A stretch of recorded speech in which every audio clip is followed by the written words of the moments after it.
Sky Space, the Royal Tantra on the Great Perfection of Bodhicitta, from the Nyingma Chubum, translated by Christopher Wilkinson and read by Angus Cargill. Presenting the heart of the Tantra. Then the Lord of Secrets, the Great Mighty One, the embodiment of the glorious heart of enlightenment, keeper of the lotus eye, questioned the great Vajradhara Vajrasattva with his clarity. O teacher, Vajradhara king, Vajradhara who has no measure, I am the mind itself, the most secret of the secrets. The body of the Dharma is beyond speech. Space is our true dominion. The circle of clear light is the same for us all. We sit in a dominion that has 6 circles. Our transferring embodiments have 5 greatnesses. One thing is certain, and we do not leave it behind. You are the nature of the sky. You are not blissful. You are not sorrowful. You have nothing to take up or to reject. You were not born. You do not end. You are neither eternal nor annihilated. You have no color or shape. You are beyond complications. For these reasons, O you Blessed One, speak out this Tantra that is unwritten. Seek out this purpose that has no birth or ending. Teach this space in which awareness is self-originating. Let out the meaning of magnificent and self-originating space. Why is there a sky that is self-originating and pure? Why does the magnificent space of our minds arise? Why do we say anything about what is not to be studied? Why is it that birth and death are neither joined nor separated? Why is it that we have had no journey or quest from the beginning? What are the rituals for this king of vehicles? What is the space of primordial Buddhahood? How are Buddhas and sentient beings one? What is the way in which our presence is the equal of the sky? What are the proofs for our analogies and our ways? How do we look at our ideas and our obstructions? What is the measure of a magnificent pervasion? What are the ways in which we are or are not rewarded? What are the ways in which the characteristics of this appear? When we are joined into inequality with the end of the sky, what is the way for us to protect living things? What is this abode that you are teaching to the fortunate?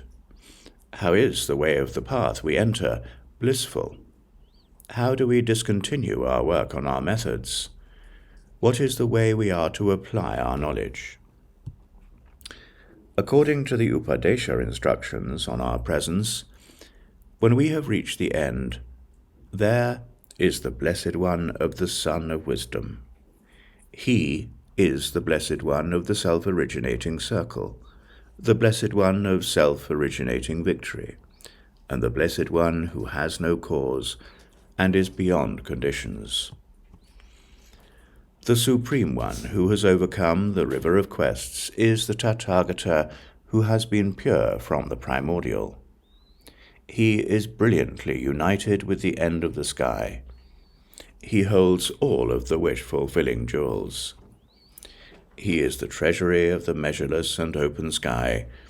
He has no bonds or freedoms. He is a primordial Buddha. He encompasses all of the greatest of the great. He is not to be meditated on. This is the meaning of our circle. There is nothing to discuss. This is beyond words. This is, in fact, the great emptiness. It is beyond our ideas about emptiness. This self-originating sky is the embodiment of eternity. It pervades the compassion of us all. This is why, by joining our attachment to the sky, we have a middle way that is beyond extremes. The creator of all things is the best of all the Buddhas. He comes from the sky. He is self-originating. He brings us all together into a space of effortless perfection. He brings us together. He pervaded us. He clears away our illnesses. He is the Buddha that was before all the Buddhas. He is the Lord of us all. He is astounding. Like the blazing of the great Vajra sun, he is visible to us all. We have nothing to give up or to accept. We are equal to the end of the open sky. The origin of this secret, of this teaching, is the transmission of perfection. It is pervasive like the sky and is present within us all. Unborn wisdom is a Vajra mind.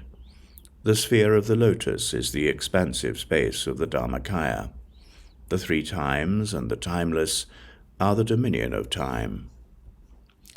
The all-good one is an experience of reality. It is a level clear of differences where there is nothing to accept or to reject. His embodiment encompasses the totality of the three realms. His speech is joined to the domain of the sky. His heart is truly omniscient. His virtues and good works are apparent to everyone. The most brilliant will reach the ends of their learning in this. This is why the Tantra on the space of great bliss was spoken. It is appropriate that those who go on without reaching any end are made to abide on the path of effortlessness. From Sky Space, the great Tantra on the Bodhicitta, this is Chapter 2, presenting the heart of the Tantra. Teachings on Self-Originating Wisdom. He heard these words that were addressed to him, and the great Vajradhara, the embodiment of the Dharma, Vajrasattva in all his glory, the embodiment of the Buddhahood of all the victorious ones, joined together with the end of the sky. It is because no one who is alive within the three realms, with none excepted, understands that their heart essence is self-originating, that they wander in a darkness where we reach no end. This must be understood, so I will explain it well. This is good, O self-originating mind hero. It is good. The spell that compiles the meaning of the Tantra is good. To accord with an intent that is not contradictory is good. For these reasons, this is certainly good. It is good. It brings forth 5 causes and conditions for everything. So self-originating thusness is a great spirit. His true spirit is self-originating. This is why he is self-originating, without there being any other.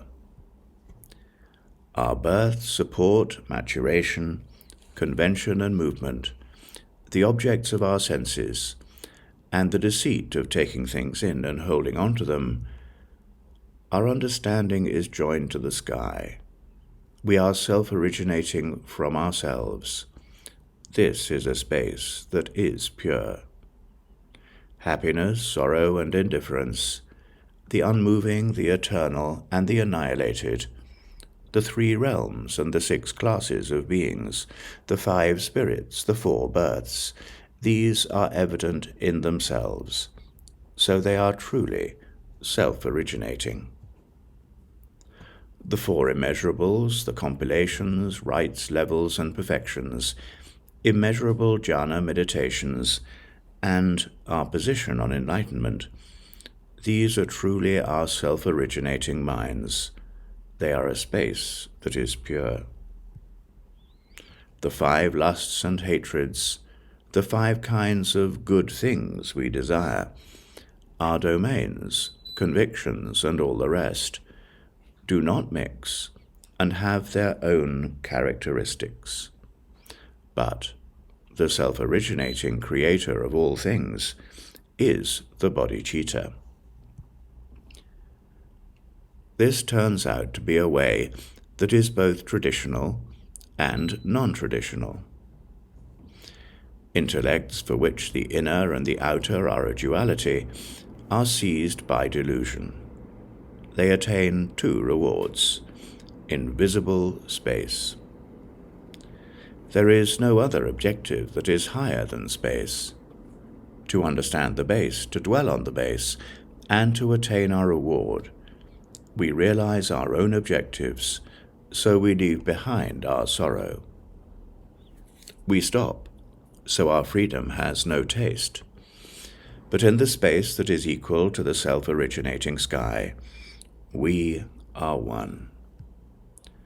We may use dualistic understandings, the 5 paths and the 10 levels, for the 6 perfections, of which there are 10, but we will not reach any end. We may travel and hunt, but we are all brought together in true self-origination. We may use austerities to torture our bodies, and we may take to the way of high and low, clean and dirty. We may consider a desire for the 3 inexhaustible things to be our purpose. This itself is an experience of sky space. We may sit in pairs and hold to the way of agreeable follow-ups. We may practice both our views and our practices differently. We may practice the life of a hybrid being and hold to the 4 mountains. We may use our eyes, our ideas to discriminate, but we experience only self-origination. In the way of the 5 designated rituals, the Buddha of Akanishta arises in a body. This is a form that conceives of thusness. The self-originating mind is itself an embodiment of space. Our domains and convictions are our own entities, are our own deities. In the experience of the unborn, there is wrath and there is birthing. Our true experience is nothing other than our self-originating minds. From out of our dominion we arise in a body of wisdom. In the way that the planets and stars are arrayed out in the sky, there is no duality in our purpose. This is the experience of the One. The Bodhicitta is a self-originating thusness. The 84,000, the 12, the 3 sections, the 3 Tantras, and all the rest, they are beyond any counting. So whatever we may designate, we are brought together into a space of self-originating purity. We join together with a space that equals the sky. Just as the sky has no causes or conditions, our minds have had no causes of conditions from the primordial. We do not generate anything. We do not visualize. We do not need anything. In the heart essence of pure self-origination, our force and our making things change are entirely natural. Being free from any exaggeration or depreciation, there is the experience of equality. In this way, we do not hold on. We go on beyond the end. As for the dominion of the Dharma, which is invisible and is not to be hunted, when we settle into non-hunting, that is our reward. If we hunt, our despair has no purpose. For these reasons, how will we succeed at any reward that equals the sky? Why is there self-originating enlightenment? It is not a color, it is not a shape. It is a heart essence that is invisible. It is non-dual and quest-free enlightenment. This is a self-originating heart essence that is not an attribution. When we determine it to be something, we are in contradiction with what it means. When we understand what non-conceptual self-origination means, we do not need to use 5 paths to travel over 10 levels. We may hunt through as many as 100,000 samadhis, and through the origins and engagements of our peaceful abiding and higher seeing for innumerable eons, but this comes from ourselves. It is not in anything else. Within a heart essence in which there is nothing to hunt for, we use an attitude of not holding on or searching to abide. In the reality in which there is nothing to do or make, our abode is a dominion that is self-originating without any strife. The self-originating visualizes itself by itself. This heart essence that is not to be visualized arises from itself without our hunting for it. There is nothing to attribute. This is beyond any object. There is nothing to meditate on. This is the space of the dominion of the Dharma. There is nothing to work toward. This is primordial Buddhahood. There is no renunciation, study, opening, education, purity, act of empowerment, acceptance, or rejection. We follow the river of our understanding of thusness. So where is our primordial enlightenment? Primordial seeing is already done. It is already arranged. It is already realized. We are already primordial Buddhas. From the beginning we have nothing to work on or to hunt for. Self-origination is pure. It exhausts the things that we see. This is also the reality of our grasping. In the heart essence of the Dharma, there is no grasping.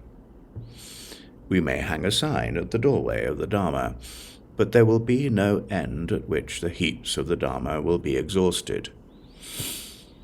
We may give birth to some consciousness about our ideas, but in the space that equals the sky, we are primordially one. We are primordially free from good and evil, from acceptance and rejection. We have nothing to contrive or hold on to. This is a space of wisdom. Wherever a Garuda may fly, it is in the dominion of the sky. Wherever a fish may swim, it is in the depths of the ocean. Whatever ideas we may give birth to, they are in the dominion of the Dharma. Wherever our minds may look, they are in a space of wisdom. There is no leaving behind the dominion that equals the sky. The virtues of the victorious one are astounding. We are all self-originating dominions of purity. From the number of the atoms in the infinite fields of their domains, the victorious ones that have no measure work toward abiding in thusness. Our self-originating minds themselves are the experience of space. Our marks and exemplary features are a blazing light. The victorious ones who have completed their 2 accumulations are visible by the power of their ideas and their disciples, but all of them abide in their own heart essence.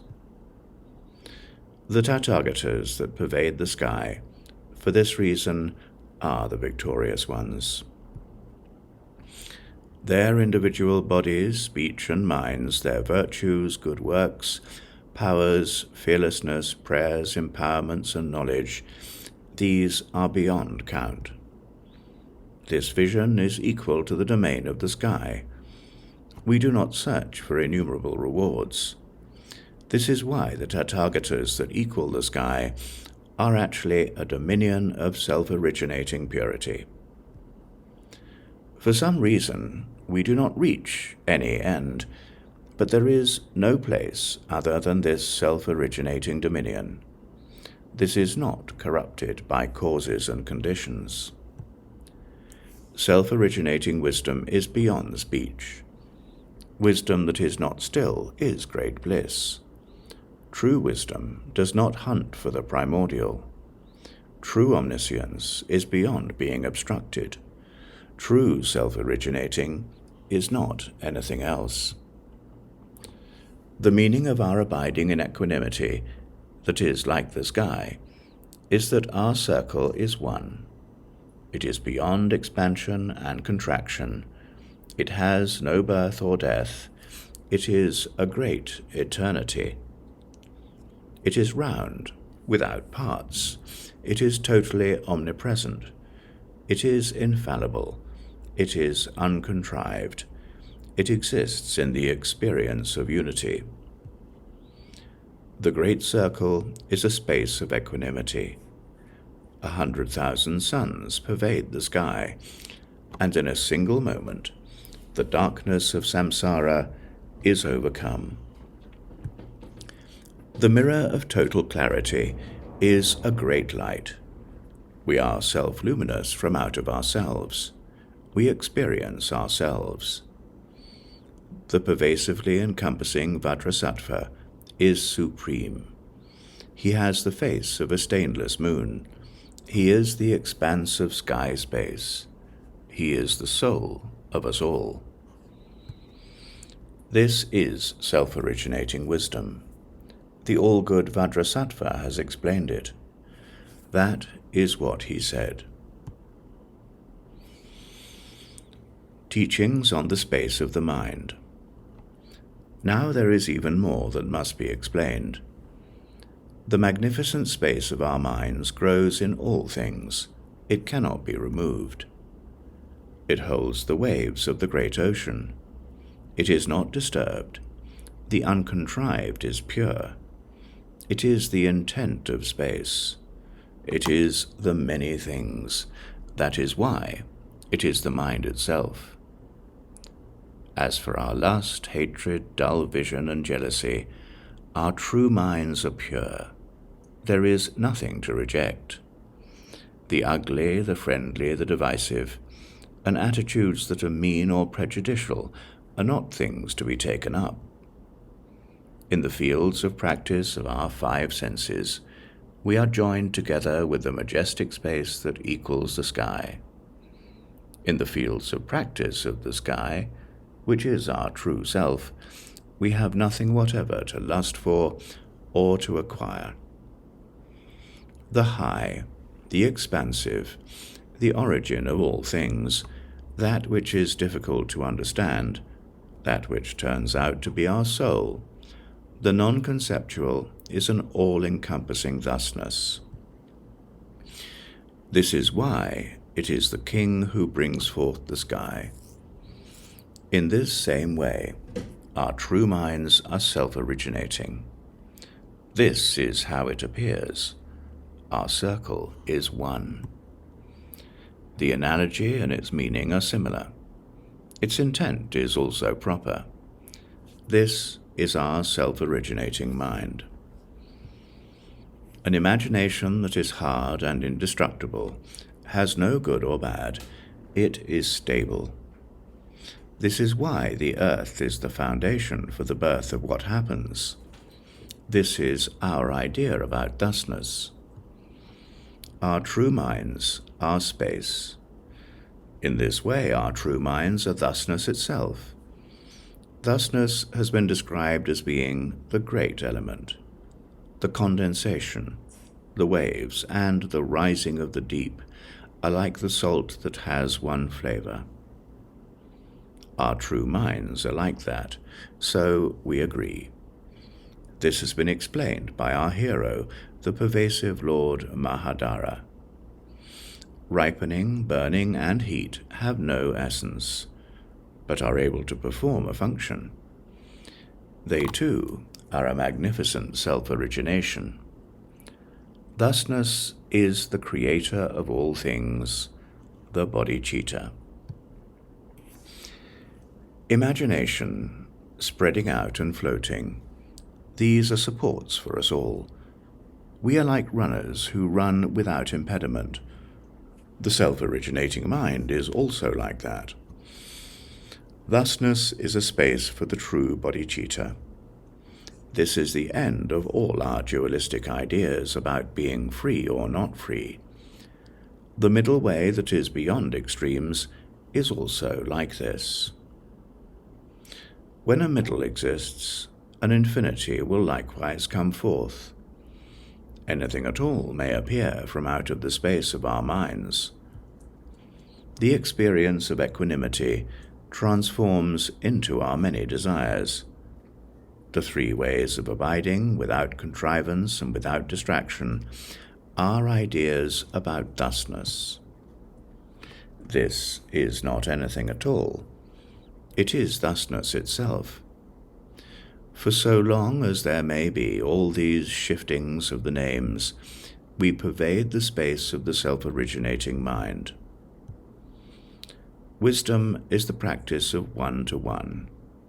This is not a contrivance, it is the space of wisdom. We may see what the sorrows of hell are, but they are in fact the playfulness of wisdom. No matter which names for happiness or sorrow may appear, we use them and we need them. They are thusness. If everything were visible, we would be consumed into its appearance. The playfulness of wisdom is unending. If everything was also empty, we would be consumed into this emptiness. From the beginning, there has not been any essence that is permanent. If something is permanent, it is permanent. It is the dominion of the Dharma. We abide in a spontaneity that is unchanging. If something is annihilated, it is annihilated. It is beyond annihilation. It is actually enlightenment. It cuts through the rivers of reversion. Everything is indeed a space for natural wisdom. There are no dharmas that do not emerge from out of space, and there is not even one thing that is not, in fact, space. There is nothing whatever that is not gathered into space. For these reasons, self-origination is an uncontrived space. Space understands the meaning of space. In space there is no birth or death, no joinings or partings. In space we are not distracted. We also have no meditation. In space there is no travelling, there is nothing to hunt. In the heart essence of uncontrived enlightenment, the way in which we describe things will be an extreme of words. Extremists think about extremes. The extremes hold the middle. When we describe things this way, we do not find any middle. By believing in a middle, it will not be possible for us to be free from extremes. The extremes and the middles are surely brought together in space. The mind seeks for the mind, but what does it find? If it finds this mind, it will be a path of delusion. In delusion, seeing itself is a delusion. Even non-delusion is a dharma of delusion. When we determine the meaning of space with certainty, we will have no cause for delusion, so we will not be deluded. We have nothing to visualize within our minds. We have nothing to practice. Do not abide in a middle. Do not reject any extremes. Do not conceptualize. Do not be still. Do not think about anything. Not thinking and not following, we are inherently at peace. In the space of the mind there is no self or other. In the space of samadhi there is no distraction. In the space of practice there is no rejection or acceptance. In the space of equanimity, there is no great or small. In the space of a circle, there is no expansion or contraction. In the space of a view, we have no planetary fixations. In the space of our good works, we have no duty or quest. In the space of our understanding, we have no taking in or holding on. Our totality is also a space of great wisdom. The spaciousness of space has the nature of the sky. Any manifest miracles that may occur, we understand to be the thusness of great wisdom. The essence of our view is not to be discussed. Our samadhi is clear. We are not distracted. We practice without grasping or attachment. Anyone who understands things like this is a Buddha. This is sure. The 6 classes of living things are Buddhas. It is sure that our own minds are the Dharmakaya without our seeking it. It is sure that everyone is a great spirit. Once we have found certainty, it is not possible that we change. This is why those who desire the experience of great bliss are yogins who are endowed with 4 things: non-contrivance, non-attribution, non-distraction, and clarity. We must understand that these are methods for settling ourselves. Our ideas about what happens and our feelings are thief children. Our intentional works and those that come from the force emerge of themselves, but their essence is empty. We are at peace with the resolve that our feelings do happen and we feel them. Our true nature has nothing to think about. What do we think about with our thinking? It is a river of ideas. We have nothing to think about. But there is nothing else, and it is contradictory, so we do not think of anything at all. Think about it. Do not create thoughts. Non-attachment has no attachment. Attachment also has no attachment. It is like drawing a picture on the water. It appears to be clear, but it is beyond any visualization. All of the Buddhas, with none excepted, have gathered to teach dharmas that do not reach the end. They certainly do train those who agree individually, but for a meaning that is sure, we have no more than one. Everyone comes together in a space that equals the sky.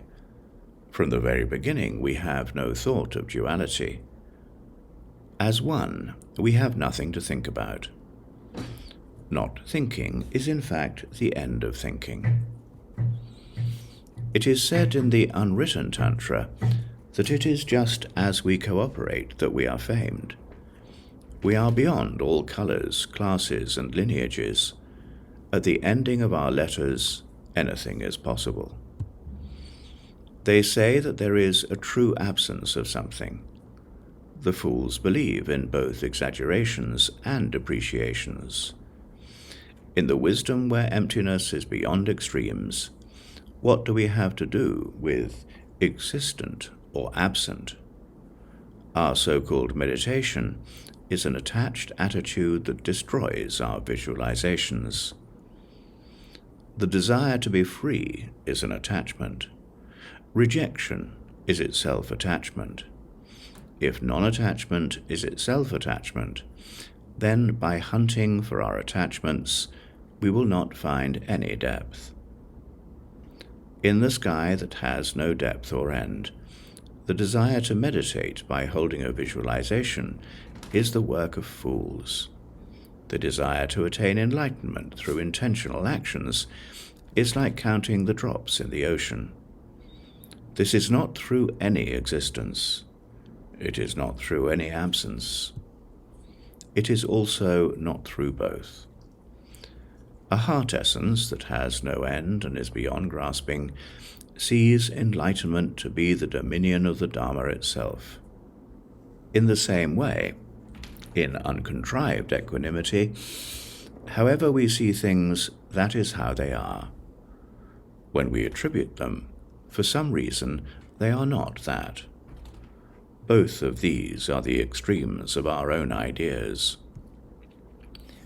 In our own minds, which have no middles or extremes, when we want things to be like that, we have a path of delusions. When we understand that our obstructions are also like that, we will not hold on to anything as being like this. This is why holy ones who have knowledge, as soon as they see this space of certainty, attain transmission. They are the holy children of the victorious ones. The lion of speakers has won the war. He has overcome the four Maras. Do not seek for what is present. We have attained siddhis. Do not seek for what is present. We drink ambrosia. We do not study what is present. Where is there any field of practice that is lower than the field of practice of all good awareness? From Sky Space, the Great Tantra on the Bodhicitta. This is Chapter 4. Teachings on the Space of the Mind. There is nothing to study. Now there is even more to be explained. The training for enlightenment and the training in which we do not train, it is absolutely certain that they are our trainings. We have nothing to train in, and nothing to immerse ourselves into. Our true minds are self-originating and uncontrived. As for this, it is the all-creating King.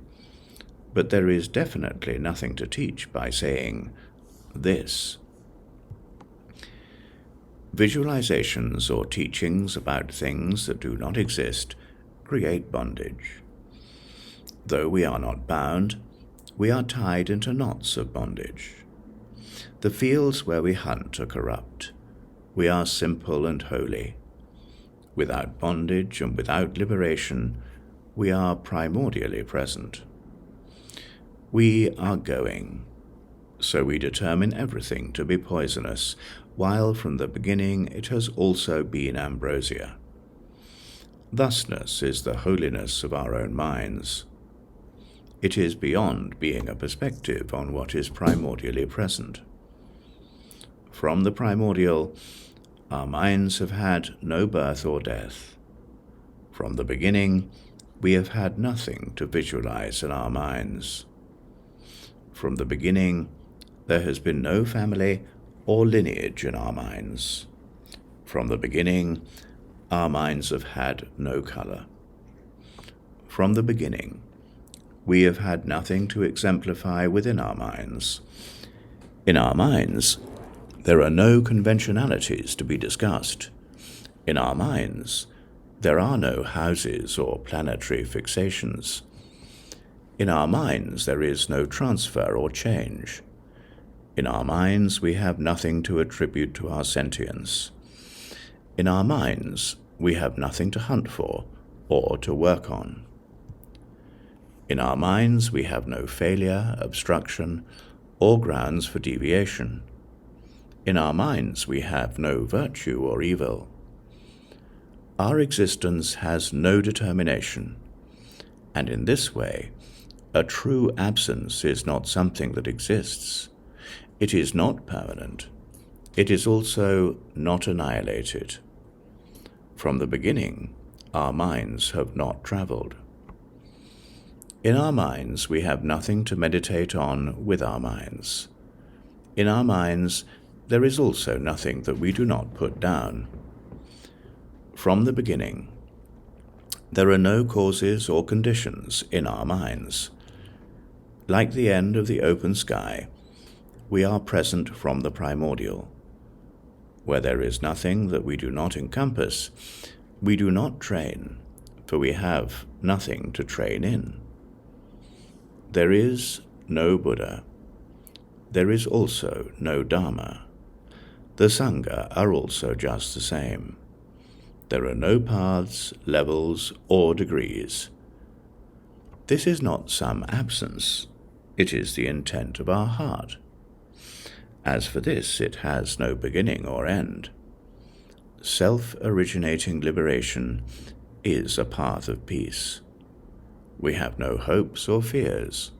We are like the birds that have no problems with the sky. In the time that was before all of our eons, I arose alone before other things.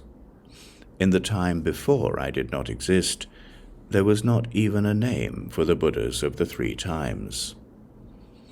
In the time before I did not exist, the 3 realms and the 6 classes were primordially absent. In the time before I did not exist, the 5 elements were primordially absent. In the time before I did not exist, the demarcations that we designate were primordially absent. In the time before I did not exist, both the high classes and the horrible lives were primordially absent. In the time before I did not exist, all the things that are exhausted with no exceptions did not exist. For these reasons, through immersion in me, your trainings are completed. We do not reach any end, so even if we travel quickly, we do not go anywhere other than the dominion of the Dharma. The blazing fire mountain at the end of the eon will burn everything in the 3 realms and the 10 directions, but there is nothing that will burn or singe me. Thusness is the embodiment of the heart essence of enlightenment. The flood at the end of the eon will wash over everyone, but it will not moisten the tip of my tongue. The children of the Buddhas of the 3 times may feed their stomachs at one time, but within the dominion of equanimity we do not move. There is nothing that will hinder the satisfaction of my stomach. I sleep in the space of the 3 realms and the 6 classes of living things. The 5 poisons and the 3 poisons digest in my stomach. The differences among the vehicles are perfected in the one, while everything is a sphere of shining wisdom. The lion of speakers overwhelms the king of the deer and rises by himself alone. His general decisions about the vehicles are expansive like the sky. He is a primordial Buddha. We have nothing to hunt for. We are present by ourselves in the heart of the sun. We do not need to hunt for the light. Just so, when we are aware of the meaning of a single training, all of our trainings with none left out are perfected in this one. When we are aware of the path of the proper Buddha, our great lust, hatred, stupidity, pride, and jealousy are for some reason the pathway of our Buddhahood.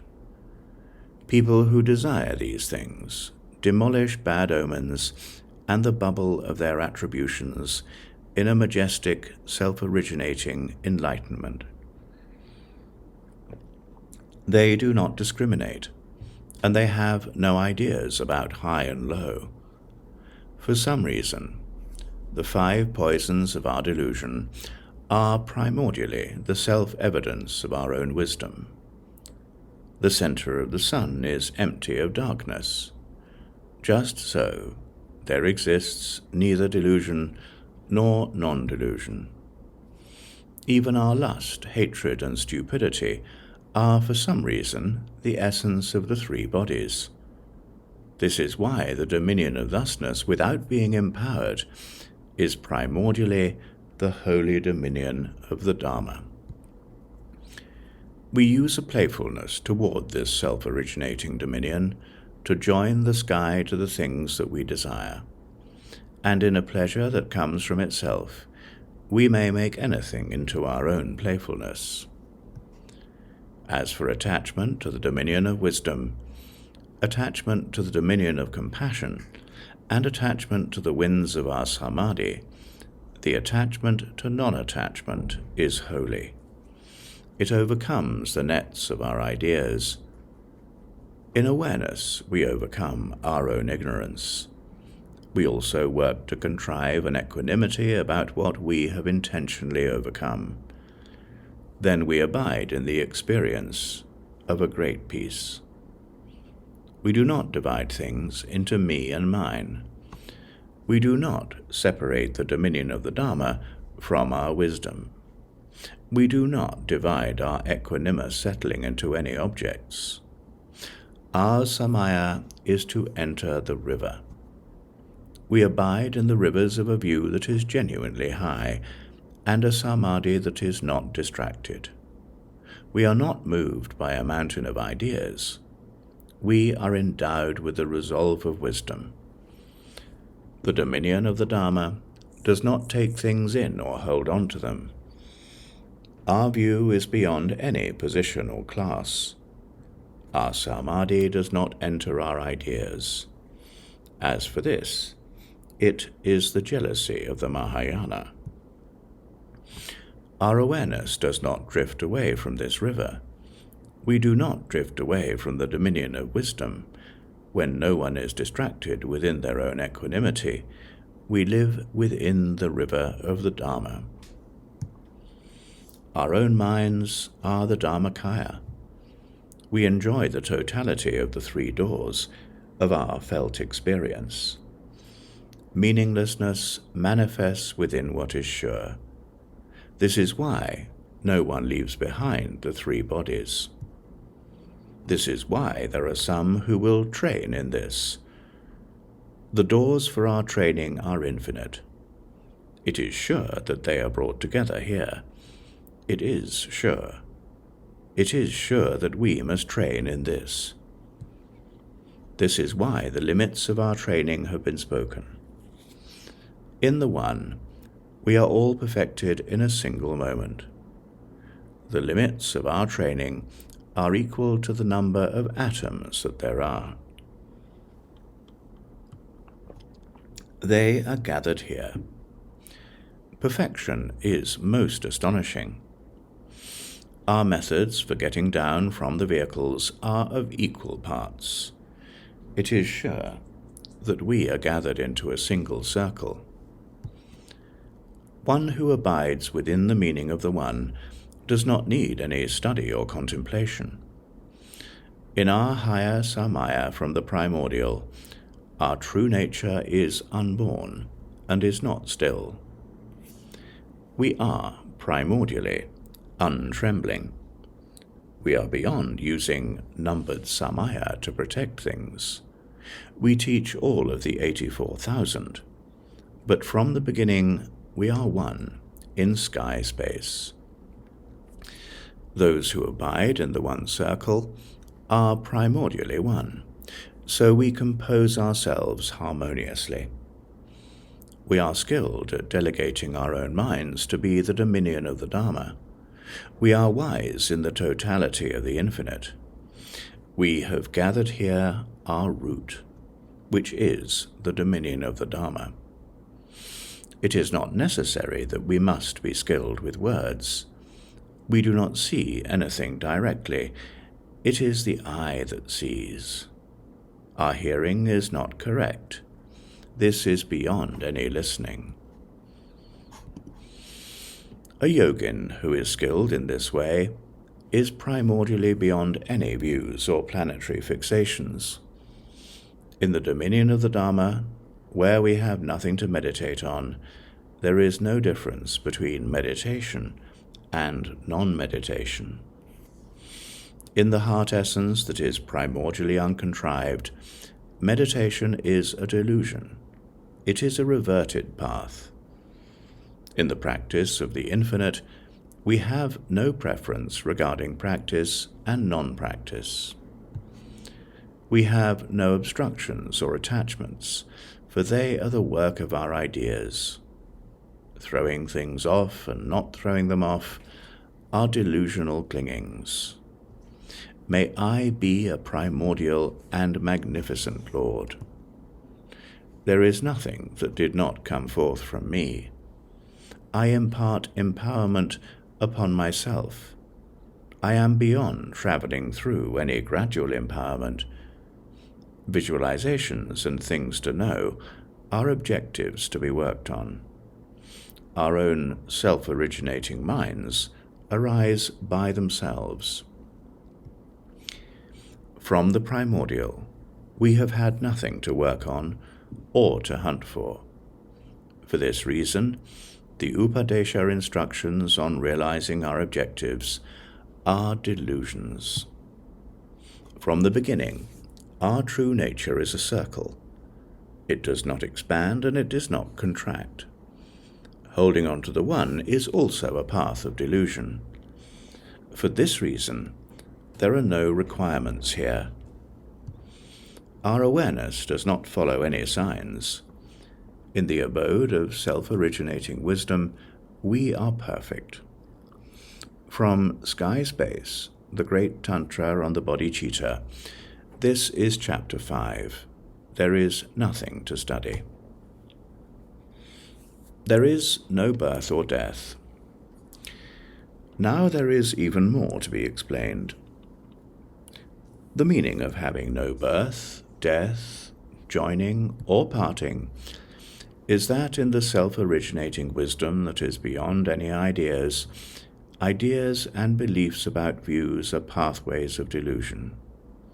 From the primordial, this has had no cause or condition, so the birth or death of anything is not apparent.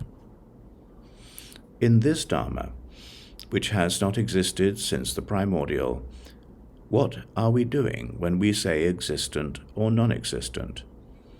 In reality, which is unborn, teaching something called birth, we may exemplify birthlessness itself, but in this way, thusness becomes an extreme. The intent that is sure is that whatever is present is the heart essence of the unborn. There is no birth, so there is also no ending. The heart essence of thusness appears in this way. Stopping and not stopping are pathways for our ideas, like the pathways of the birds in the sky. Both what is born and what is not born have no end. The dominion of the Dharma is not contrived. It is unmistaken. The Dharmakaya of equanimity is beyond conventionalities. All of these teachings are conventionalities. The delusion of birth and the delusion of death are the pathways of samsara. If we do not divide things into dualities, our hearts have no birth or death. This is from the primordial. It is like the golden island of Jambu, a heart essence that propounds self-originating miracles, is the revered Lord of all the victorious ones. There arises a compassion that is the same for us all. It is like the shining of 100,000 suns in the sky. Through the blessings of self-originating compassion, we use natural trainings and our trainings in compassion to employ our methods and our fierce austerities, so that not even one being is allowed to be thrown away. The moon does not wax or wane. It is through our delusion that we see it waxing and waning. Just so, in the enlightenment that is our unborn heart essence, the attribution of any birth or death is superficial. For sentient beings who do not understand, who wrongly understand, who understand a position, and who do not properly understand their use of methods, this is a glory that fulfills their many desires. It is also our self-originating sentience. The characteristic of the spacious sky is that any indications of miracles may appear, and they will certainly arise without stopping. but thusness is the true nature of the sky. There are waterfalls, springs, pools, lakes, wells, and all the rest, but there is no difference between water and wetness. Forms, ornaments, and pots, the infinite differences of those who do not agree, the practice of our many desires, and the transformation of our many desires, in the gold of thusness they are one. Just so, the birth, death, joining and parting, virtue and evil, attachment and non-attachment, acceptance and rejection, existence and absence, permanence and annihilation, and all the rest, in self-originating wisdom, they are one. In the mandala of the space that is equal to the sky, the demarcations of birth and death are primordially pure.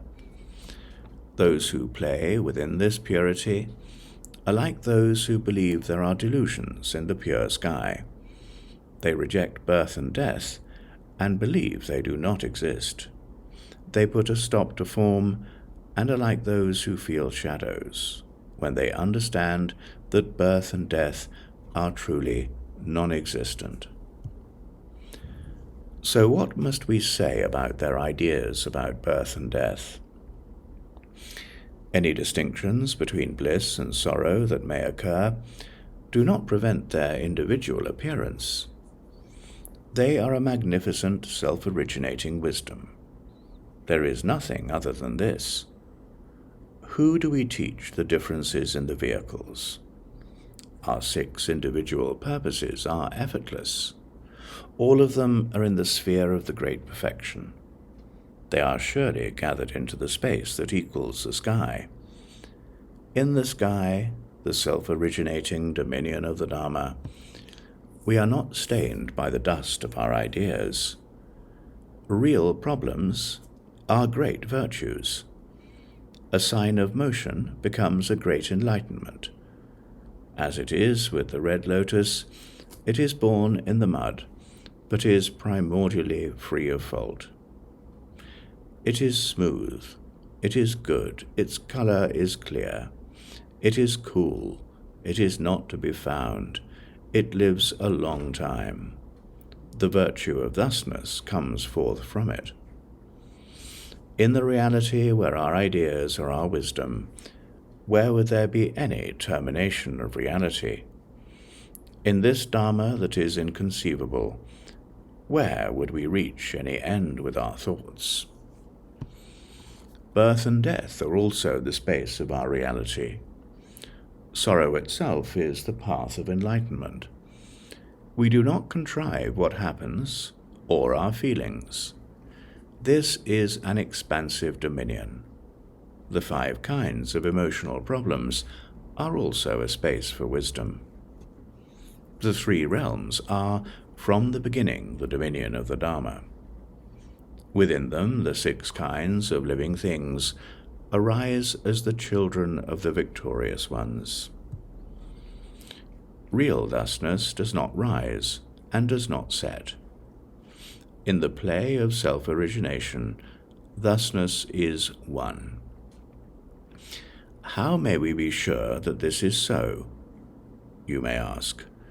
This is the knowledge of an inconceivable dominion. It is certainly appropriate that we name it, but we go on thinking about the inconceivable. In the mandala of the sky that is the basis for all things, a mandala of self-originating light beams forth. It is certainly appropriate that we name it, but we go on thinking about the inconceivable. In the mandala of the sky that is the basis for all things, a mandala of self-originating light beams forth. It liberates the 6 classes of living things into the heart of enlightenment. It cleanses samsara, which is primordially pure. However things may appear, it is the play of wisdom. However things may appear, it is truly all good. We are not attached, we are not in need. This is great bliss. This is the transmission of the bodhicitta. Through hunting for a long time, what do we find? In the dominion of the Dharma, which is not to be found, we are suddenly at the heart of enlightenment. Through our searching, the self-originating touches upon itself.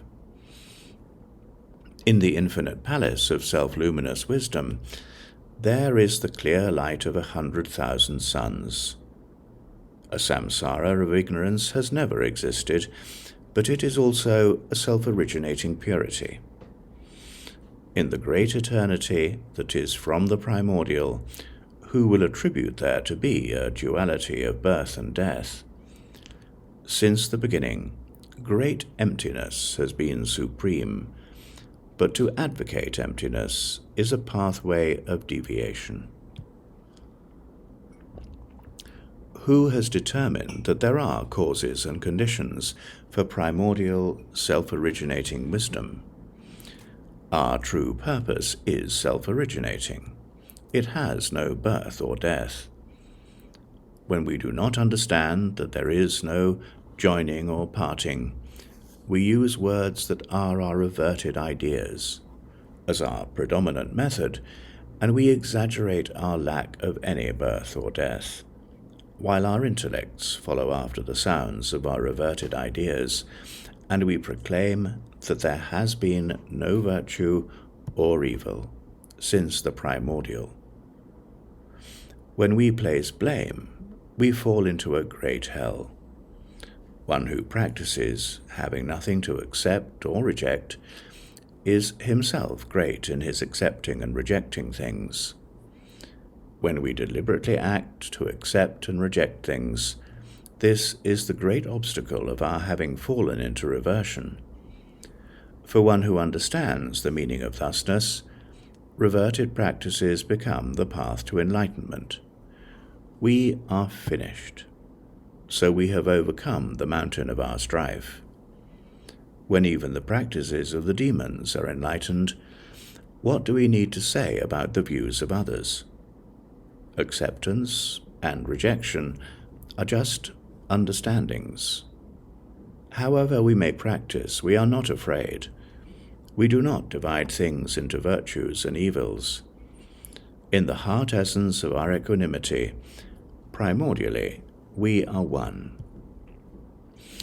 This is why we do not settle into equanimity. We are not distracted. Our samadhi is that we are finished with the attribution of signs. In the true experience of the equanimity of samadhi, the 10 perfections are completed in a single moment. The 10 levels, without any travelling, are completed in a single moment. True thusness does not abide in anything. The emptiness of emptiness is the abandonment of consciousness. Our consciousness of our ideas is totally lost, so we have the experience of settling into undistracted equanimity. We are perfected in a dominion that is beyond consciousness. The clarity that is beyond meditation is also without ideas. This is beyond any words that would exemplify. It is the treasure of equanimity. It is not anything at all. It is also everything. It is beyond our thinking. It is not to be visualized. Effortless awareness is a space that is supreme. Reality is not confused. It is not an object. There is nothing that may be designated to be a dharma or a keeper of a dharma. The awareness of equanimity is a river of bliss. Non-dual wisdom does not abide anywhere. A consciousness of emptiness is a mean attitude. The self-originating is beyond our endeavors. It is spontaneously realized. In simply being beyond the very best, it is beyond any demarcation. Awareness that is beyond thought does not contemplate anything. In a single measure of time, there is the transmission of blazing light.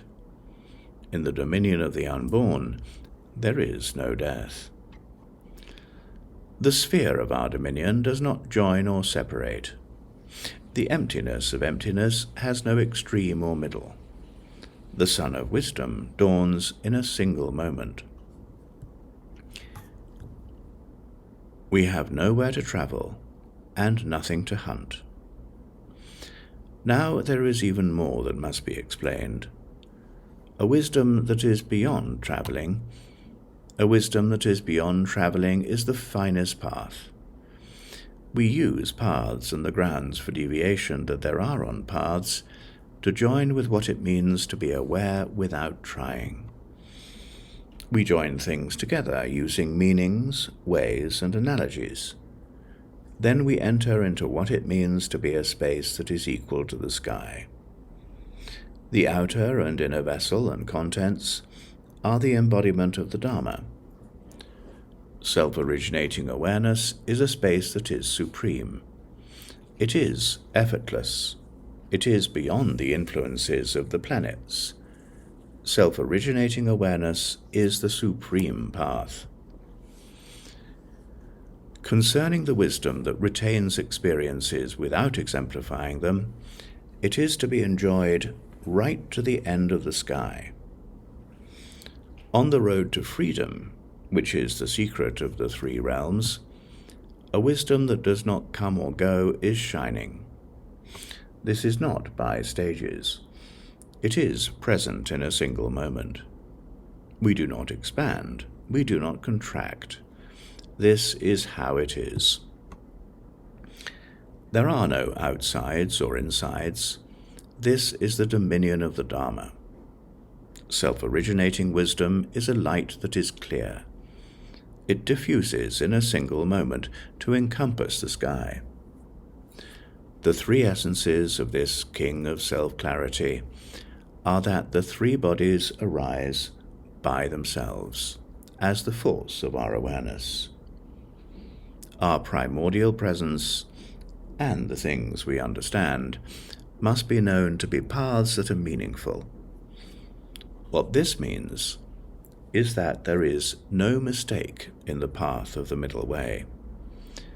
We understand that it is just like entering a river. When we make determinations, these are the determinations of a clear awareness. This is totally clear. But it is not anything at all. Self-originating clear light is exhausted within equanimity. This is beyond the objectives of our demarcated conventionalities.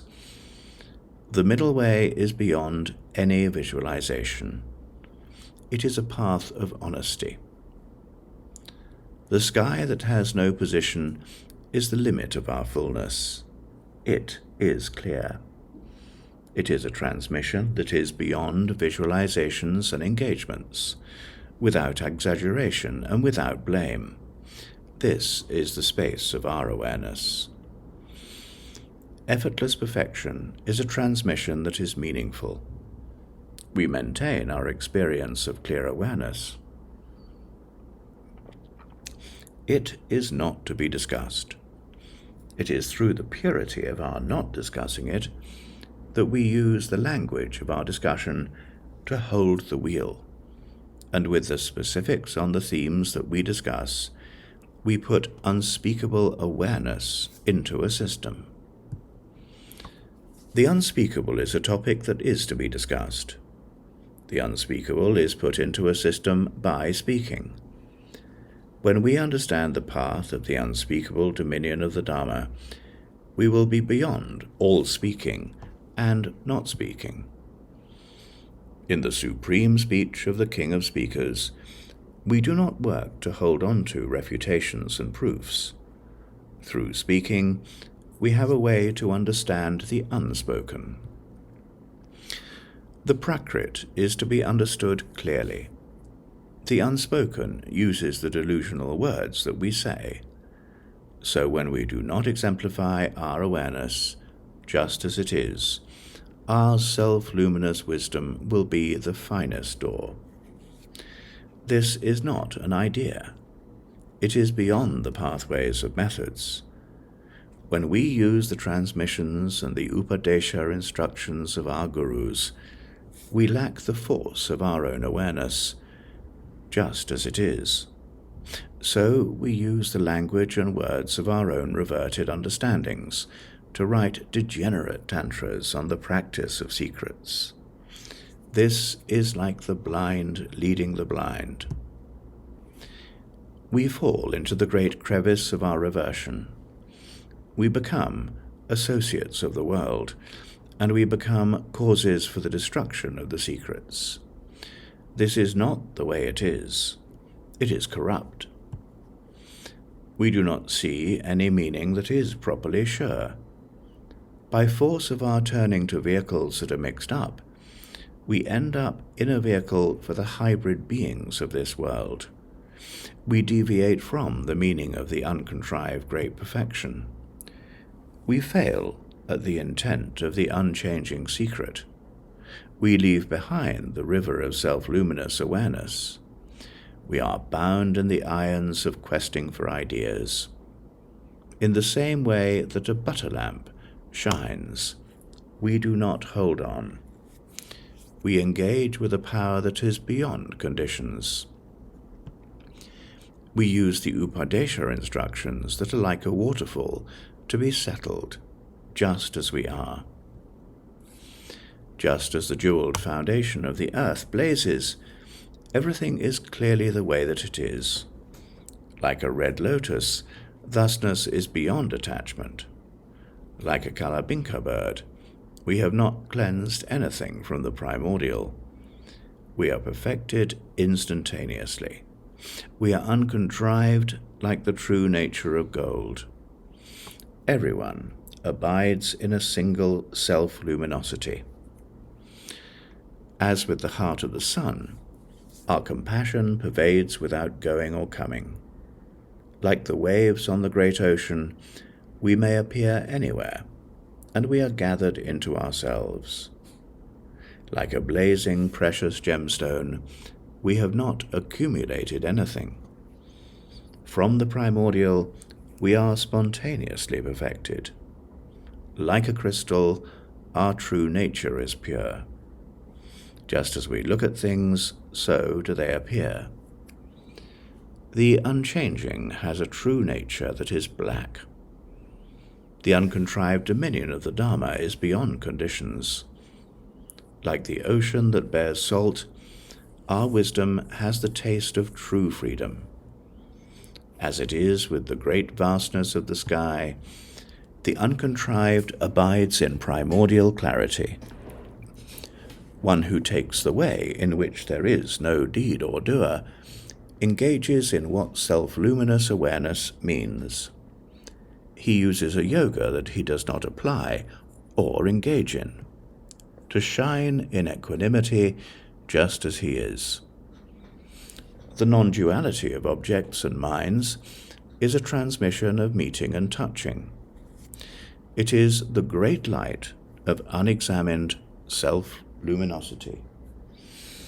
If we examine it, we contradict what it means to be equanimous. We use the Upadeśa instructions on burning mountains with fire to look over the fields of the playfulness of our equanimity. We use the Upadeśa instructions on the sandalwood forest as an unmoving transmission on the self-luminosity of everyone. We use the Upadeśa instructions that are like rough water to speak on the topics of distraction and wrath. The Upadeśa instructions on awareness without mindfulness are understood by settling into uncontrived self-luminosity. We have no object. This is the supreme space of self-luminosity. It is to be understood through the method of having no origin or engagement. In the great perfection, in self-originating non-contrivance, the determinations of all our ideas are realized or not realized. Through the differences in the words that we demarcate, our understanding of what things mean is a path of eternalism or nihilism. As for the self-originating bodhicitta, it certainly does appear within the totality of our attributions. But it is in fact wisdom, and is beyond any limitations. Non-realization is like the heart essence of an old one. We live while we appear to be essentially deluded. If samsara is merely superficial, then nirvana is just the same, and it will turn out that we have nothing to touch. We fall into the superficial nihilism of the Forders. Whatever we hold on to is the cause of our own downfall. Without holding on, we do not fall down. We are beyond fear. To hold a position about a Dharma that has no position, while the self-originating has no position, is to contradict ourselves. If the totality of our attribution is not established as being substantial, then where do the sentient beings of samsara come from? All of us are shaking off the pits of samsara. So who needs the Dharma that is being taught? Samsara is a spontaneously realized self-luminosity. It seems that our refutations and proofs meet in the heights of the sky. They are not established as being substantial, but they exist right now. To say, in the end, our view is emptiness, is to cling to an extreme. We are a city of blind people. This is the needle for the nihilistic Forders. Self-luminosity and other luminosity are both extremes.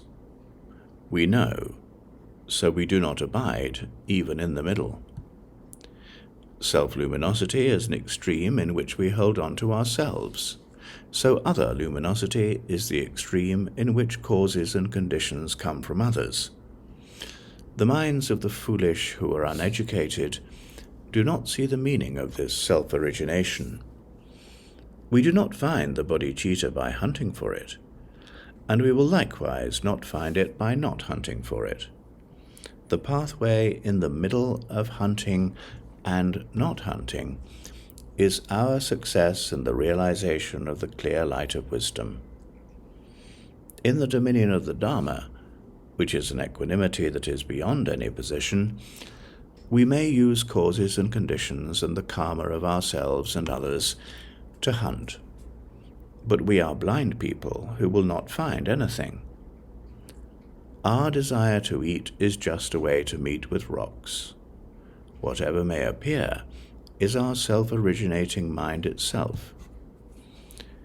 We hold to the way of the Four Truths, of rejection and acceptance. Then we gradually work to achieve our own welfare. This is like the mind of a Siddha. We use the way of the cessation of dependencies and connections. The true mind of the all-good is playful. Through cessation, we attain the reward of our own level. We are the same as those who live during wars, who have no heroes. We use the practice of holding to the way of the two truths to travel on the 10 levels. Then we attain our reward. We hold that everything is just an illusion. We are like those who are able to do a field of practice in their dreams. If we hold to the way in which the dominion of the Dharma is pure or impure, we will use the stages of our higher and lower realizations to hold to the way of our desire for meaning. This is the same as putting a blind man in the place of the king. We use the special quality of an awareness that holds to duality in our desire to realize a reward that employs duality, which is the wisdom of the non-dual victorious one. This is like the way of the hybrid beings. From the beginning, our awareness is totally pure. Rejection and acceptance are the two parts of our mudra. We desire to attain a reward for our propitiations. This is like mixing water with milk. We use methods for happiness and equanimity, and our knowledge to cleanse the samadhi of our awareness. We use the play of father and mother in our desire for meaning. This is like the happiness of the Lord of the world. We use the causes and results of our dominion and our wisdom while in the mandala of primordial self-luminosity. We desire to use light to travel through our samadhis. This is the way we look behind us after we have gotten rid of an elephant. These people, who are all fools, are like those who are in the way of using a measure of the value of a precious gemstone for their practice. They will not understand. They are foolish. It is difficult to be submerged in the river of strife. We hunt for the edge and the middle of our mandala. Our ideas change in their abode. We separate meanings from signs.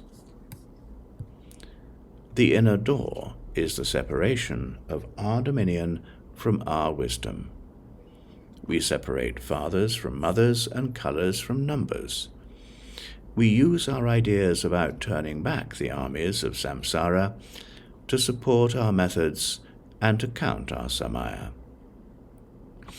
We separate the things that we care for from our worship, the sun from shadows, the excellent, average, and mean, and ourselves from others in our gatherings.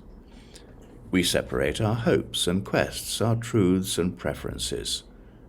We travel the levels of the gradual attainment of two empowerments, while our practice includes both rejection and acceptance. This is beyond any bondage and any path of freedom. It is spontaneously realized and harbors no position or preference. Just as we look at things, thus they are clear. Do not hunt for yourself. Do not hunt for someone else. Give up the extreme of hunting. This is the way of equanimity. From the primordial, our awareness has been self-luminous. The wisdom of samsara is to look for heart essences. Our heart essence is self-originating. We are not distracted. There is no discontinuity in the wheel of our samadhi. We have been imparted the empowerment of spontaneously realized awareness. The self-empowerment into our awareness we have attained primordially. There is no parting from or holding to the borders of protection of a circle. We do not decrease, and we also do not fall. Non-realization is a river in which there is nothing to be realized. We do not care about realization. The wisdom that is beyond every field of practice is a delight. Our worship is primordially completed. This is beyond any rites. We shine within a circle of unalloyed and total perfection. In the great mandala, we are primordially pure. Samsara is primordially realized Buddhahood. We have already attained siddhis. We have nothing to propitiate. The blessings of our deeds dawn on us. We have no good works that must be done for any purpose. All the practices for birth and living of both insiders and outsiders have primordially arisen as the deeds of the victorious ones, from the beginning. The Dharmakaya is the supreme path. As great spirits, we are spontaneously realized. We do not study on the 5 paths and 10 levels. Without contrivance, we are present on a supreme level. We may divide the 10 levels up individually, but the part of the bodhicitta that is self-originating generates the expansion of our meanness. This is how the virtues of the One are exhausted in our counting them. There is one base. There are inconceivable numbers of ways to see it. They are brought together in the intent of the space that equals the sky. From Sky Space, the great Tantra on the Bodhicitta. This is Chapter 7. We have nowhere to travel and nothing to hunt. Teaching greatness. Now there is yet more to be explained. For the king, who is a self-originating vehicle, everything is the self-evidence of wisdom. In reality, we are not great or small. In the way that it is, we are not divided. But there is a difference between understanding and not understanding. This is why the differences between the great and the small are counted individually. In the true meaning of the base and the path that reaches the end, there are differences in the meaning and the shifting of harmonious sounds. The harmonious and the disharmonious are counted separately. When we understand the great perfection, there is no more than one. Using the base and the grounds for deviations in the base, we hold a greatness that is especially noble. Our full maturation holds the seeds of our habitual patterns. Whatever happens, our desire is like a need. We associate with tantras that persist crookedly. Those who are instantaneous and those who will remain, we cut through the demarcations that complicate things. Buddhas and sentient beings have causes and results. They teach on the basis of our cause and our generation. We may determine that something is a fully mature habitual tendency, but in the space that equals the sky, there is no duality. By cutting through our fully matured habitual patterns, samsara is obviously a Buddha field. Like lotuses, we are not stained by anything at all. The 3 times are a pure reality. The 3 times are a pure reality that does not change from being a heart essence that is not contrived. How would it fall under the power of karma? The blessings from the primordially self-luminous Dharmakaya illuminate all of our rewards. We have nothing to hunt for, except the primordial Buddha, and we do not abide in any dharma of cause and result. In self-originating and boundless wisdom, our ideas about continuity and lack of continuity are like a search for the existence or absence of the sky. We are beyond both of these extremes. We have no birth or ending. In self-originating and unborn wisdom, there are no dharmas that would separate the former from the latter. We also do not abide by the limitations of words. We are uncontrived in the way of thusness. If our ideas transformed into a path of wisdom, that would be like a rock transforming into gold. We are primordially pure, so we do not transform. To be without a quest is the space of primordial Buddhahood. Our heart essence is a self-originating, clear light. Buddhas and sentient beings are not a duality. There are contrivances on the path, but we do not transform. The uncontrived Dharmakaya has been present from the primordial. It is like the heart of a Vajra sun, From the primordial, our awareness is a clear light. We are beyond dualistic dharmas. We abide in great bliss naturally. Pathways as well are either paths of words or paths of meanings. To hope for them is the true essence of a ground for deviation. The great nobility of peaceful abiding. We use the doors that are exemplified in the paths of words for the unspeakable wisdom of the path of meanings, and we see that this is an unspeakable wisdom. When things are clearly like that, it is the path of meanings. The mandala of our clarity has no center or edge. It is nothing at all. It is just that way. The three bodies are pervasively encompassing by nature. While it is the nature of our intellects to think that we do not pervade anything at all, in the unspeakable and self-originating essence of our hearts, there is no dharma with which we may crave visible signs. Without contrivance, our self-luminosity is undistracted. This is a path that it is meaningful to abide on.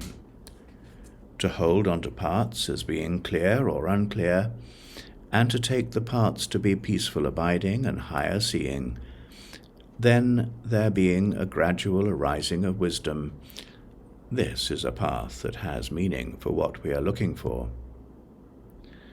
There are the 8 stages of the vehicles that cling to positions. We settle into the equanimity of our own ideas. We use our ideas about our craving to hold on to positions as a path where we attend to our ideas. There are those for whom dharmas of duality exist. They cling to the parts of their hopes and fears. For them, deviations and obstructions exist. Everything is self-luminous wisdom. There are no dharmas of deviation and obstruction. When we understand what it means to be pure from the primordial, the dharmas of deviation and obstruction will not remain. As for the meaning, it is the path of awareness without signs. We think with our minds about apart from the cuckoo of awareness. The wisdom of our awareness blazes in a light. It is clear. Our visualized engagements do not remain. This is sure. It is not a deception. These are true words. It is a sure transmission. These are the Upadeśa instructions on the experience of awareness. We use words and language that are sure to exemplify this, and we believe this to be a path of words. The unspeakable dominion of the Dharma is luminous by itself. Discussing it is a deviation. That is just how it is. We have the wheel of self-originating awareness. To exemplify it, there is that path of words that exemplify. Without contrivance, there is no object for us to see. However we may look at things, we will be going backwards. Those who crave for consciousness about positions will not see the equanimity that has no position. The great perfection is a primordial self-luminosity. It spreads its clarity without regard to any position or side. Non-dual wisdom is beyond any craving. Our view is a primordial great purity. From the beginning, the dominion of the Dharma is all good. The rejection and acceptance of our cravings does not remain. Things like renunciation, abstinence and cleansing do not remain. The practice of extremes is determined in this way, but no matter how we may determine things, our pathway is mistaken. The way that we act is a dharma of delusion. From the beginning, the non-dual has no cessation. Without attachment, we lift up our enlightenment. One who knows the meaning of pure non-attachment will practice samsara as a self-liberating heart essence. Through our quest for such things as speech and mind, we will have a mandala with a demarcated center and edge. But no matter what we may designate with our delusional cravings, we will meditate again, and we will destroy them again. This is the way of fools. As for the self-originating mandala that is uncontrived, it is unborn. It is our primordial body, speech, and mind. The mandala of an awareness that does not hunt has no edge or center. It is especially noble. This is like those who hold to the family of the holy, imparting the empowerments of words, implements, and mantras on kings, monks, saris, and all the rest. They are stuck in the mud of a river of strife. They are led by the karma of attachment to tradition.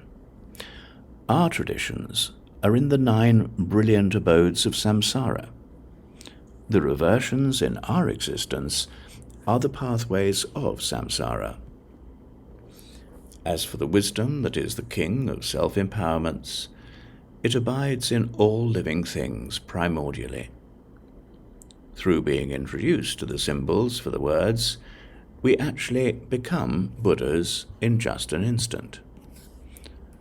Not renouncing samsara is a pleasure. We attain the empowerment of the spell for our awareness. We have attained the empowerment of uncontrived self-luminosity. We have nothing to impart or to attain. We are primordially noble. Those who are specifically mean use their force to make determinations about those who are self-empowered in their awareness, but by their determinations they are stuck in the mud of samsara. The one noble circle is noble due to its unity. It is noble because it is the highest summit of the vehicles that hold us all together. It is noble because it is a spontaneous realization in which we have no strife. We are noble because we have 5 lives. We are noble for being a perfect store. Like the blazing at the heart of the sun, we are more noble than those who have had no obstruction from the beginning. Like a great Garuda soaring through the sky, however we may behave, that is how we are happy. This pit is clearly a heart essence of wisdom. The enjoyment of happiness and sorrow is the ornament of great bliss. Without shining, we are like the mandala of the sun. The blessings of our self-luminosity shine in the 10 directions.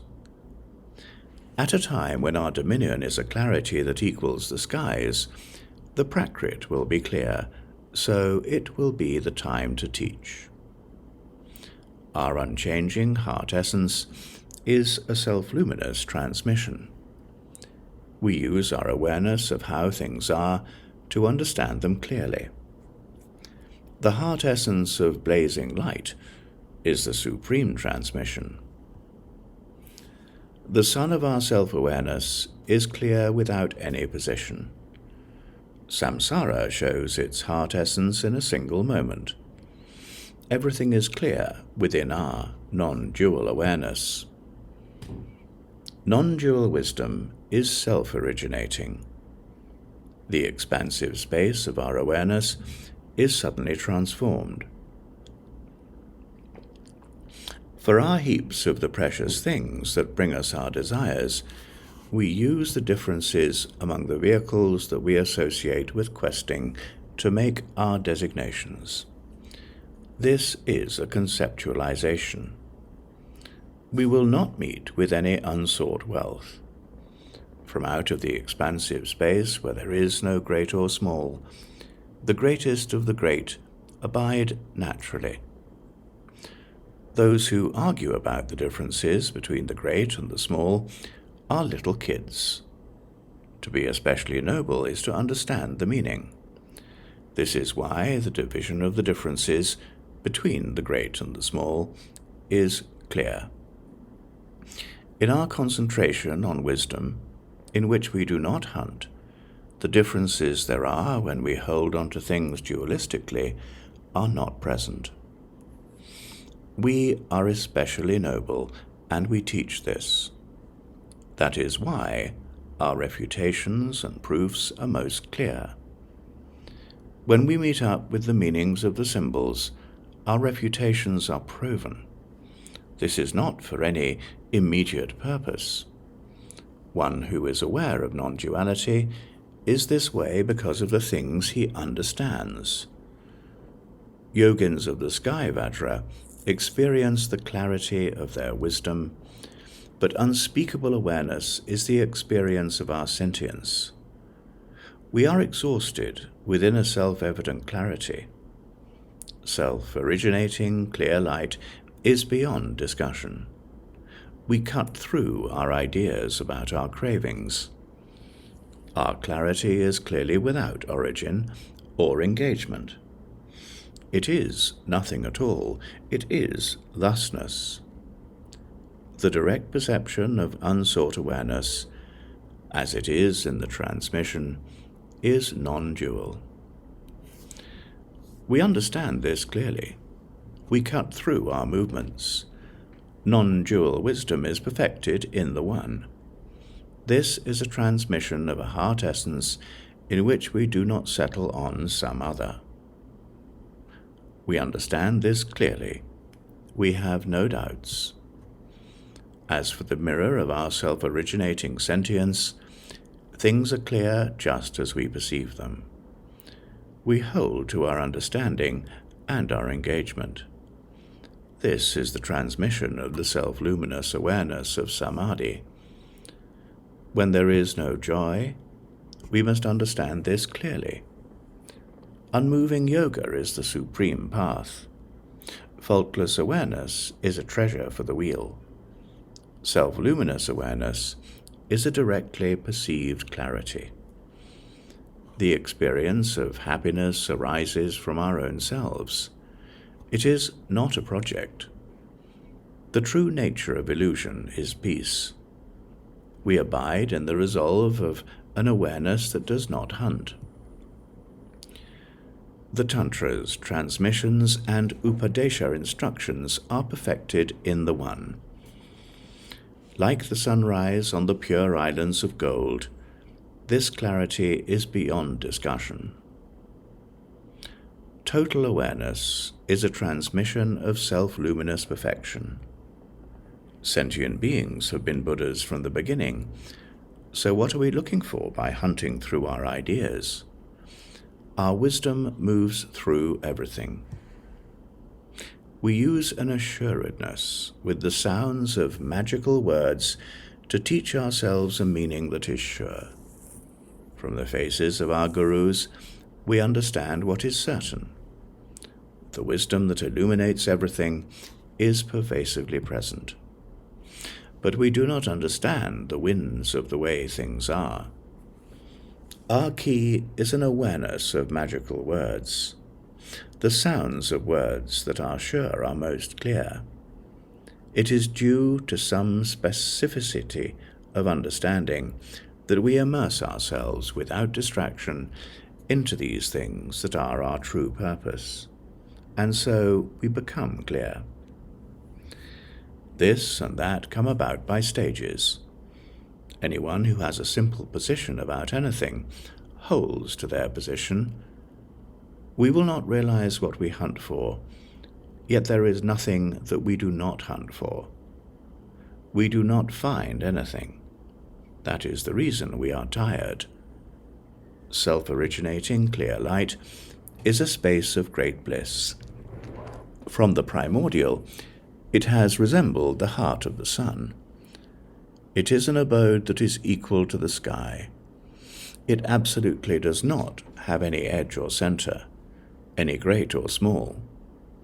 With unmoving wisdom, we are clear in a single moment. This is not gradual. It does not arise from any cause. We do not visualize any conditions.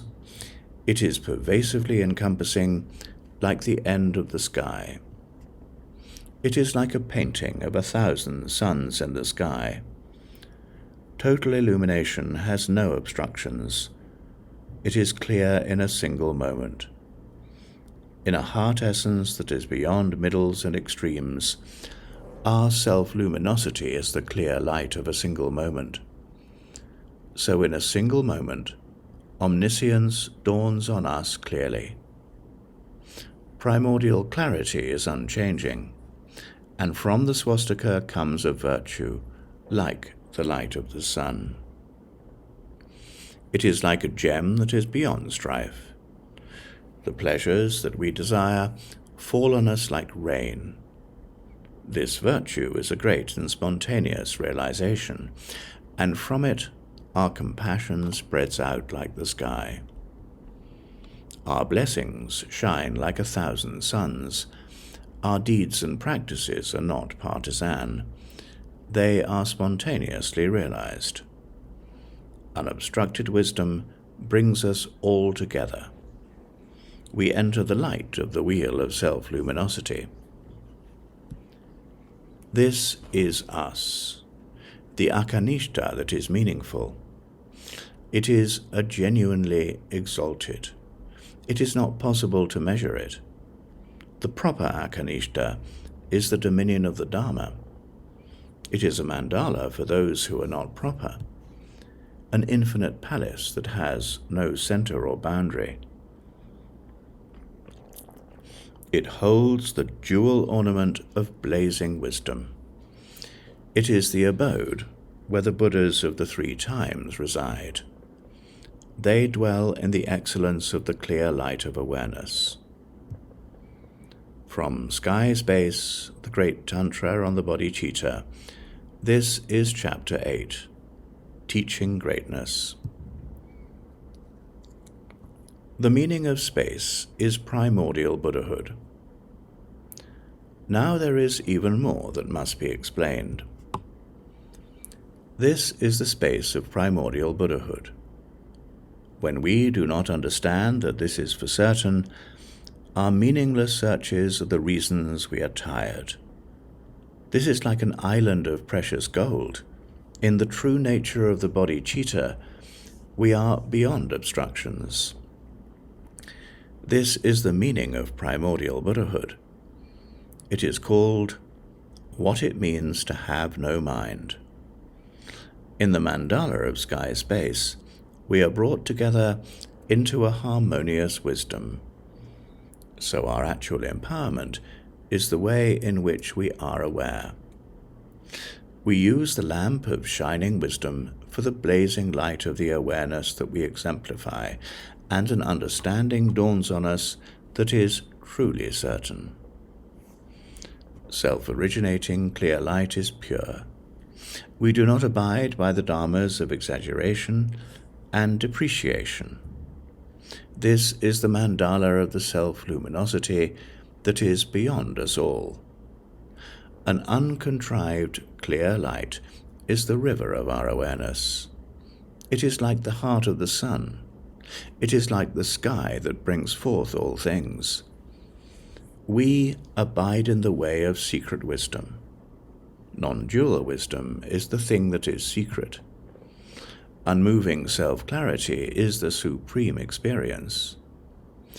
As it is with the way of the clear sky, we are pervasively present without any edge or center.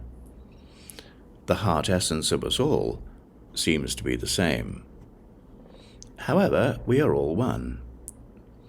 In the self-luminosity of our hearts, the awareness of wisdom blazes in a light. In this Dharma, we settle on 4 realities. We abide in what it means to be self-luminous, just as we are. We are not corrupted by the ideas in our thinking, but we exemplify them with the name reality. Awareness that is beyond thought does not contemplate anything. We have no objects. We cut through every motion. This is the wisdom of our clear awareness. We are living in a time that is inconceivable. The designation of there being 3 times is a path for words. In the meaning that is not contrived, we are beyond conventionalities. Our heart essence is beyond any action. We are truly one. We cut through the conventionalities that are our attributions. The name of the way in which our essence is present is sure.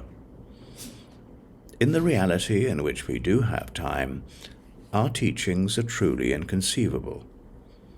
The self-originating Vajra is clear here. The Atiyoga is the supreme path. We desire to understand the clear light that is beyond any traveling. So we take what this is into our experience with certainty. We use the way of the 4 stages of Upadeśa instruction to join together with the meaning of self-luminescence. Then engage in the clear light just as it is. You must understand that this is the meaning that is sure. In the unity of self-originating clear light, conceptual divisions are not present. But for the sake of those we are leading who are not sure about the meaning of certainty, these things are taught.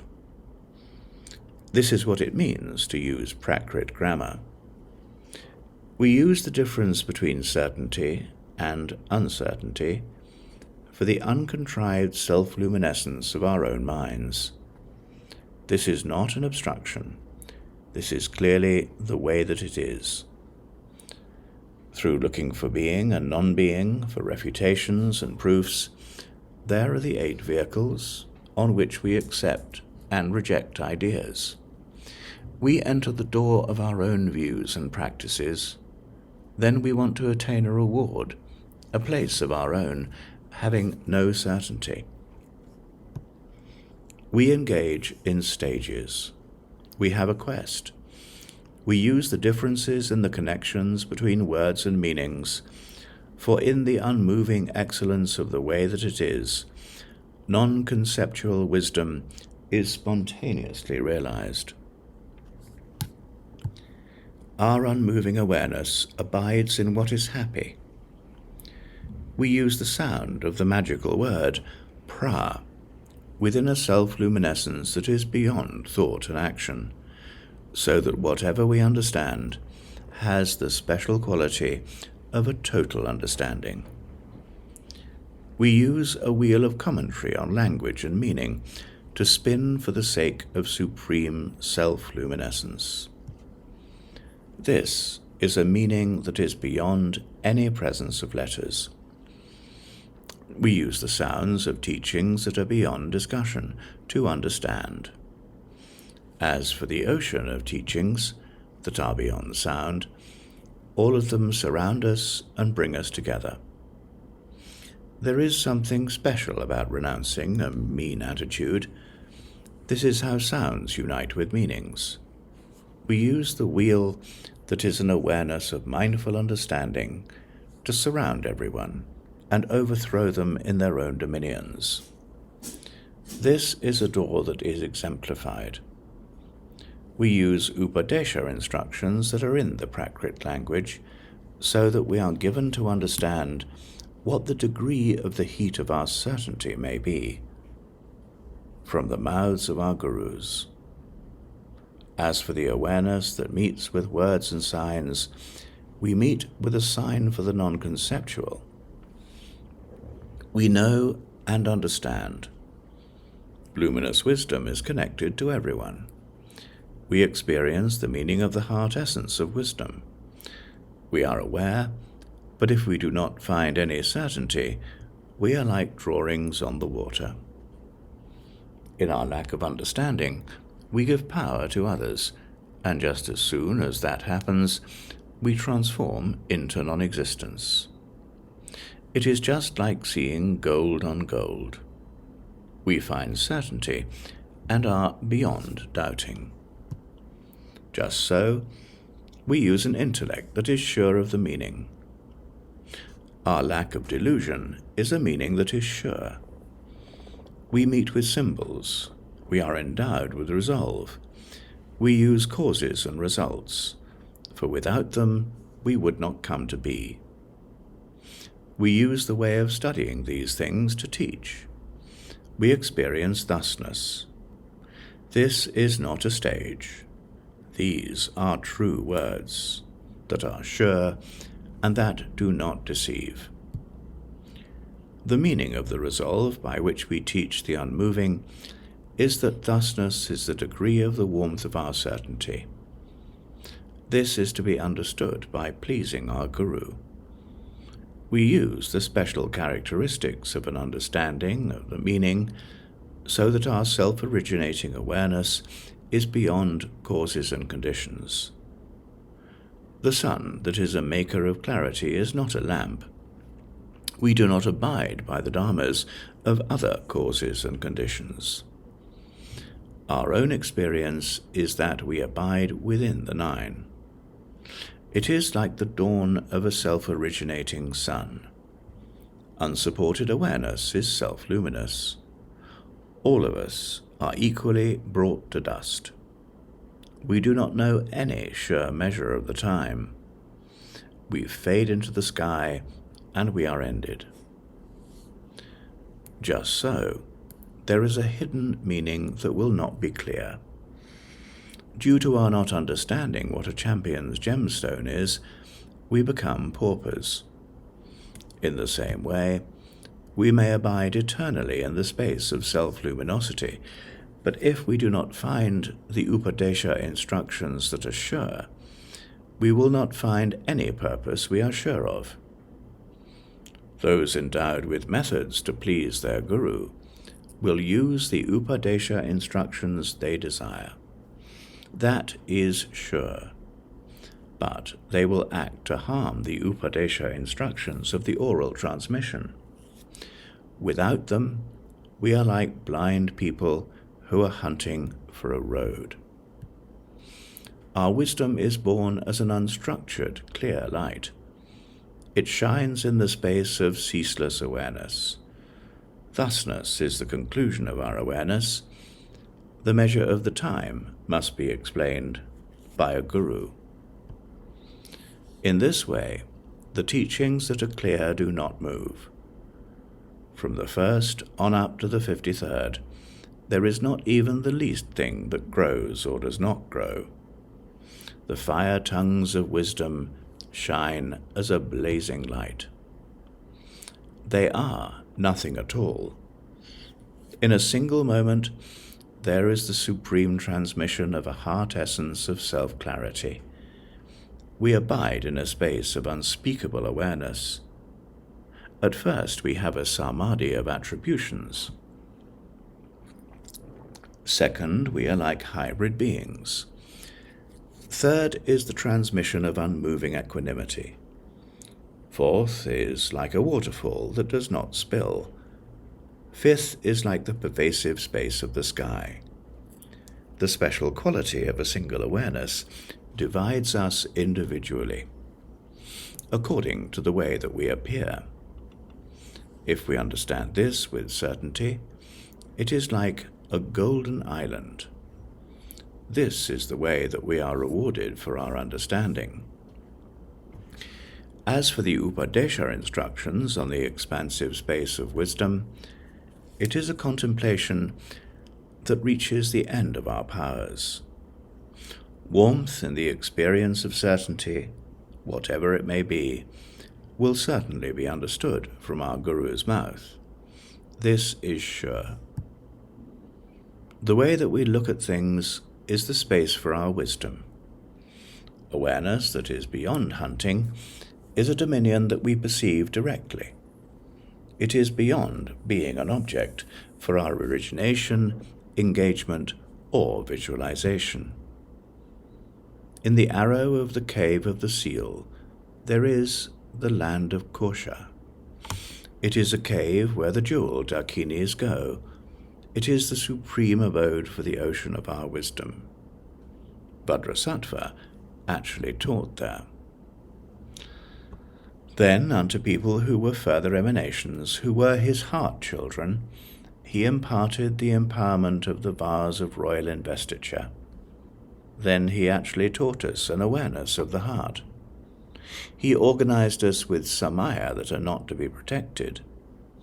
Then he went off into happiness, to the land of total liberation, in a cave in the land of Varanasi, in the remote cavern of the many feathered sands.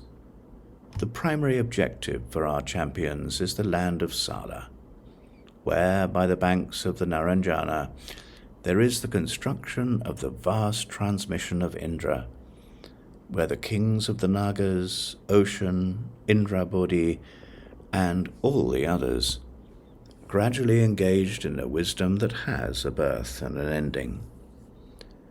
They imparted empowerments of implements and words. Then their 9 lineages fell into samsara. This too is a reverted path of signs. For the meanings of symbols, we use the special quality of our own awareness to unite with the meaning, which is that our own place does not go anywhere. If we had not encountered anything rough from the beginning, we would still be on a path of ideas that are serious concerns about empowerment and meditation. We are being led by a lineage that is attached to happiness. So we have no freedom. We have fallen into the abode of samsara. As for a shelter where there is no torment, it is present like the sky. We dwell eternally in a self-luminescent light. It is profound and difficult to examine. Its way is that of the ocean. Its virtues are inexhaustible. We hold a treasure. We hold the elixir of the heart of the oral lineage. So we know that samsara has a self-luminous heart. We use the wheel of our awareness of knowledge to circle around the wisdom of the dominion of the Dharma with clarity. We use the wheel of the stages of magical words to make ourselves transfer, like the moon and the water. The door to the treasure that holds the ambrosial elixir is open. We delight in heaps of jewels. The unfortunate, who are misers of secrets, will not enjoy a heart of happiness for 110 millions of eons. This self-luminescent light will be hidden within their dominion, in a treasure house where there are kept the makers of motion. There blazes the light of luminescent jewels, but right at that moment the light also fails.